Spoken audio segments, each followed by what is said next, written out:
ফার্মগেটের ফুটপাথে আবুল কালামের নিথর দেহ যেন অপরিকল্পিত ঢাকা মহানগরীতে জীবনের নিরাপত্তাহীনতার এক প্রতিচ্ছবি। সড়ক, ফুটপাথ, ফুট ওভারব্রিজ সব জায়গায় লুকিয়ে আছে যেন মৃত্যুর ভাগ। প্রিয়জনদের সঙ্গে আর দেখা হবে কিনা এমন শঙ্কা নিয়েই ঘর থেকে প্রতিদিন বের। আসসালামু আলাইকুম প্রিয় দর্শক, জানিয়ে দেব এখনকার গুরুত্বপূর্ণ টপ নিউজটি। পুরো নিউজে আছি আমি নিপা আক্তার শিমু। এবার বিস্তারিত খবর।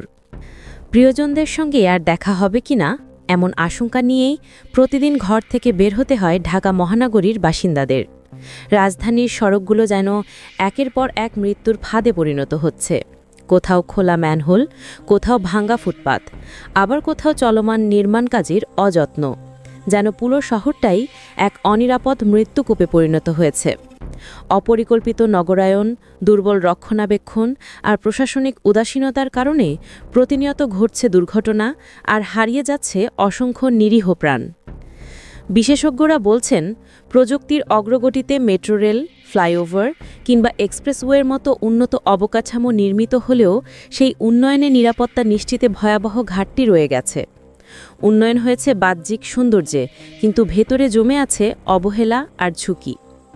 ফার্মগেটের ফুটপাতে আবুল কালামের নিথর দেহ যেন এই বাস্তবতার এক নীরব প্রতিচ্ছবি। রাজধানীর প্রতিটি কোণে সড়ক, ফুটপাত, ফুট ওভারব্রিজ, কোথাও যেন নিরাপত্তা নেই নিশ্চিন্তে চলার পথ। মাত্র ৩ বছর আগেই উত্তরায় নির্মাণাধীন ফ্লাইওভারের গার্ডার ভেঙে পড়ে একই পরিবারের ৪ জনের মর্মান্তিক মৃত্যু ঘটেছিল। সেই ঘটনার রেশ কাটতে না কাটতেই আবারও ঘটছে নতুন দুর্ঘটনা। জুলাই মাসে প্রশিক্ষণ বিমানের দুর্ঘটনায় ২৯ জন প্রাণ হারিয়েছেন। এ মাসেই মিরপুরের একটি পোশাক কারখানায় আগুনে ঝলসে প্রাণ গেছে ১৬ জনের। এ যেন একের পর এক মৃত্যুর মিছিল। ঘরে বাইরে কোথাও নিরাপদ নয় মানুষ। নিরাপত্তাহীনতার এ চিত্র শুধুই দুর্ঘটনা নয়, এটি আমাদের অব্যবস্থাপনা ও দায়িত্বহীনতার নির্মম প্রতিফলন। বিশেষজ্ঞরা বলছেন, উন্নয়ন প্রকল্পে নির্মাণের সময় যত যত্ন নেওয়া হয়, রক্ষণাবেক্ষণে ততটাই অনাগ্রহ দেখা যায়। অথচ বেয়ারিং প্যাড, পট বেয়ারিং কিংবা সাপোর্ট পিয়ারের মতো গুরুত্বপূর্ণ অংশগুলো নিয়মিত পরীক্ষা না করলে মুহূর্তের অবহেলায় রূপ নিতে পারে প্রাণঘাতী দুর্ঘটনায়।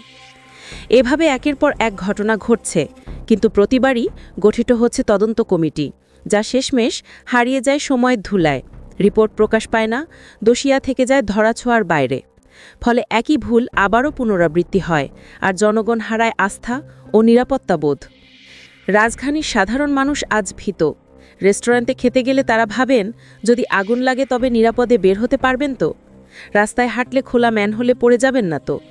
এমনকি অফিসে বা বাসায় থেকেও আতঙ্ক পিছু ছাড়ে না।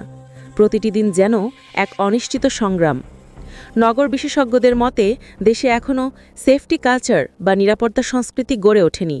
বিল্ডিং কোড, নির্মাণ আইন বা নিয়মকানুন ঠিকভাবে অনুসরণ না করার কারণে জীবনযাত্রা প্রতিনিয়ত ঝুঁকিপূর্ণ হয়ে উঠছে।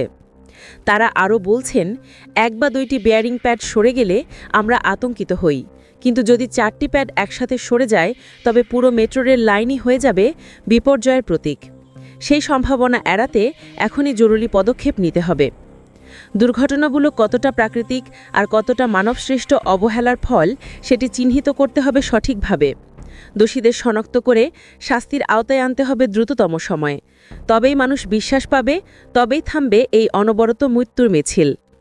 নিরাপদ নগর জীবন শুধু স্বপ্ন নয়, এটি মানুষের মৌলিক অধিকার। অথচ প্রতিটি দিনই সেই অধিকার পদদলিত হচ্ছে অবহেলা আর অনিয়মের কারণে। এখন সময় এসেছে দায়িত্বজ্ঞানহীনতার এ সংস্কৃতি ভেঙে সত্যিকার অর্থে নিরাপত্তা নিশ্চিত করার। প্রিয় দর্শক, এই ছিল এখনকার গুরুত্বপূর্ণ নিউজ। আরও গুরুত্বপূর্ণ নিউজ নিয়ে ফিরছি কিছুক্ষণের মধ্যে।